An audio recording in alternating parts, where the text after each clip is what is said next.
بسم الله الرحمن الرحيم Bismillahirrahmanirrahim. Assalamualaikum warahmatullahi wabarakatuh. Allahumma sholli ala sayyidina Muhammad wa ala ali sayyidina Muhammad.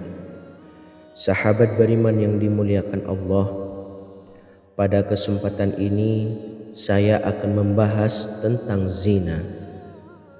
Zina adalah hubungan antara laki-laki dengan perempuan tanpa adanya ikatan perkawinan yang sah dan dilakukan dengan sadar serta tanpa adanya unsur syubhat.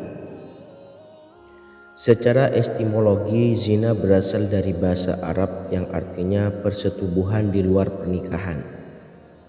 Secara umum, zina bukan hanya di saat manusia telah melakukan hubungan, akan tetapi segala aktivitas-aktivitas yang dapat merusak kehormatan manusia termasuk dikategorikan zina. Zina adalah perbuatan yang sangat tercela dan pelakunya dikenakan sanksi yang sangat berat, baik di dunia maupun di akhirat kelak. Berikut ini 3 macam zina, perbuatan yang paling dibenci oleh Allah Subhanahu wa taala. Yang pertama, zina muhsan. Zina muhsan adalah zina yang dilakukan oleh pria atau wanita yang wajib menjaga kehormatannya. Artinya, pria atau wanita ini sudah berkeluarga atau menikah. Zina muhsan yaitu zina yang dilakukan orang yang pernah terikat tali ikatan perkawinan, artinya yang dilakukan baik suami, istri, duda atau janda. Zina ini berarti seseorang telah menikah atau memiliki suami atau istri, namun tidak menjaga diri dari orang lain yang bukan mahram atau bisa disebut perselingkuhan. Yang kedua, zina ghairu muhsan. Zina ghairu muhsan adalah zina yang dilakukan oleh pria atau wanita yang belum menikah.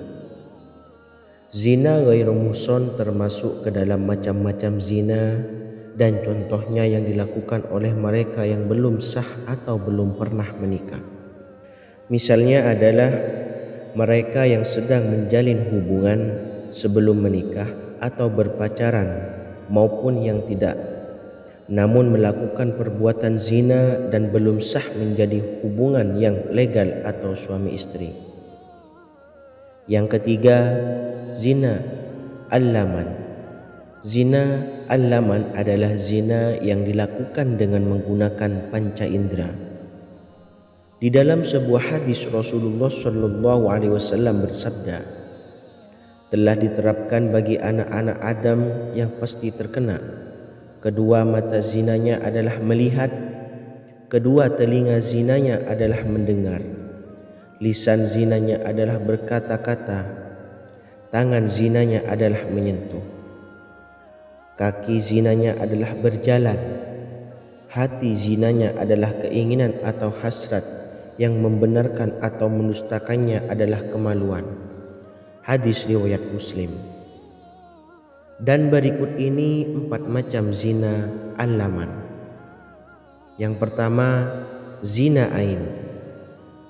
Adalah zina yang dilakukan oleh mata, yaitu ketika seseorang memandang lawan jenisnya dengan perasaan senang. Yang kedua, zina kolbi. Adalah zina yang dilakukan oleh hati, yaitu ketika memikirkan atau menghayalkan lawan jenis dengan perasaan senang dan bahagia. Yang ketiga, zina lisan. Adalah zina yang dilakukan oleh lisan atau ucapan ketika membicarakan lawan jenis yang diikuti dengan perasaan senang. Yang keempat, zina yadin. Adalah zina yang dilakukan oleh tangan, yaitu ketika dengan sengaja memegang bagian tubuh lawan jenis diikuti dengan perasaan senang dan bahagia terhadapnya. Sahabat beriman yang dirahmati Allah, di dalam Islam melakukan zina bisa mendapat hukuman baik di dunia maupun di akhirat. Di dunia pelaku zina bisa dikenai hukuman cambuk dan rajam. Hukuman dari zina muhsan adalah dicambuk 100 kali kemudian dirajam. Hukuman mati merupakan tindakan yang paling hina yang diberikan kepada pelaku zina. Hukuman ini dijalankan dengan rajam atau dilempari batu sampai mati. Sementara hukuman dari zina ghairu muhsan adalah dicambuk 100 kali kemudian diasingkan selama 1 tahun. Adanya perbedaan hukuman tersebut karena muhsan harusnya bisa lebih menjaga diri untuk melakukan. Allah Subhanahu wa taala berfirman, "Dan janganlah kamu mendekati zina. Sesungguhnya zina itu adalah suatu perbuatan yang keji dan suatu jalan yang buruk." Quran Surah Al-Isra ayat 32. Itulah 3 macam zina yang paling dibenci oleh Allah Subhanahu wa taala. Semoga kita semua bisa menghindari dan menjauhi 3 macam zina tersebut, dan semoga Allah Subhanahu wa taala melindungi kita semua baik di dunia maupun di akhirat kelak. Amin amin ya rabbal alamin. Assalamualaikum warahmatullahi wabarakatuh.